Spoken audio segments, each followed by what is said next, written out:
Ay, salamat Pia. At mga kapuso, pinagpepiestahan po ngayon ang away ng kolumnistang Simon Tulfo at na magkasamang Raymar Santiago at Claudine Barreto. At sa internet, ginawa na rin yun isang katuwaan Pati nga si Senadora Miriam de Betso Santiago dinamay. Ano naman kaya ang reaksyon ng palabang senadora? Narito ang pagtutok ni Michael Pahatin.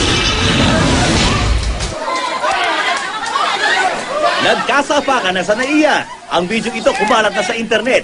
May nagka-black eye, pasa at galos. Nagkasampahan na rin ang kaso. Pero hindi tumitigil dito ang pagsubaybay ng mga Pilipino sa umatikabong bakbakan ng mga Santiago at Tulfo.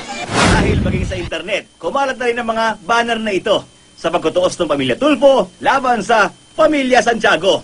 Dahil nadihada raw si Mon na may 3 kapatid na sina Ben, Rafi at Erwin. Pero tila ko lang naman dito ang mga Santiago.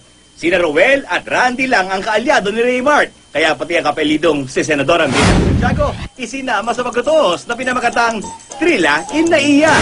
Hangos sa laban ni Muhammad Ali at Joe Frazier noong dekada 70 na Trila in Manila. Natakot kayo ah. Takot pa kayo? Kayo ang sinasabi nyo? Panalo na kami dito sa 3. Kami ang magdesisyon yan, hindi kayo. Ang yayabang nyo. Unang reaksyon ni Senadora Santiago na ipakita ko ang kumakalat sa internet. Well, I must say it's humorous. At alam niyo ba na talaga palang kamag-anak ng mga Santiago, hindi si Senadora, kundi ang asawa niyang si June Santiago. My husband and Raymart are very distantly related to each other. So, could be related. well, in a very loose sense.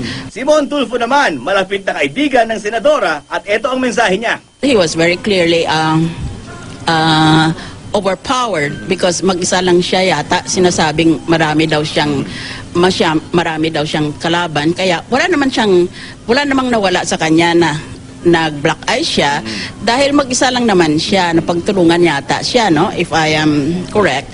Kaya maging mas malaki siya kung ipasensya na lang niya dahil may babae namang involved At nag-initan lang siguro. Maybe it's also because of climate change.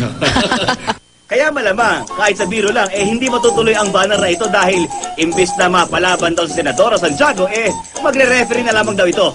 Both sides are my friend. The Tulfo's brothers are my close friends. Since I grew up as a lawyer, I've been close friends with Ramon Tulfo since I was a fresh graduate from UP.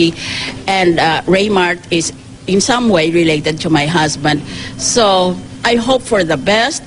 If necessary, I can act as mediator. Bukod sa magabanta, hindi raw naniniwala ang Senadora na dapat pang magsampahan ng kaso ang mga Santiago at Tulfo. No case is the best case. So I just hope that they will come to an amicable agreement.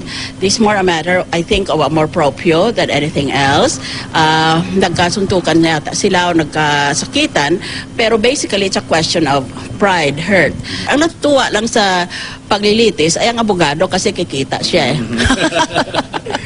Hindi lang si Senadora ang idinidikit sa away ng mga Santiago at Tulfo sa pagka-creative na naman ng mga Pilipino.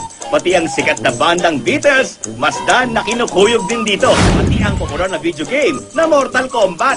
Ganon din ang sikat ngayong Avengers, kung saan si Hawkeye may black eyes. It's very, very clever. They're very creative minds. I'm very proud of the Filipino creativity. It's very high level, pang-global level talagang ang abilidad ng ating mga graphic artists. Michael Bahati nakatutok, 24 oras.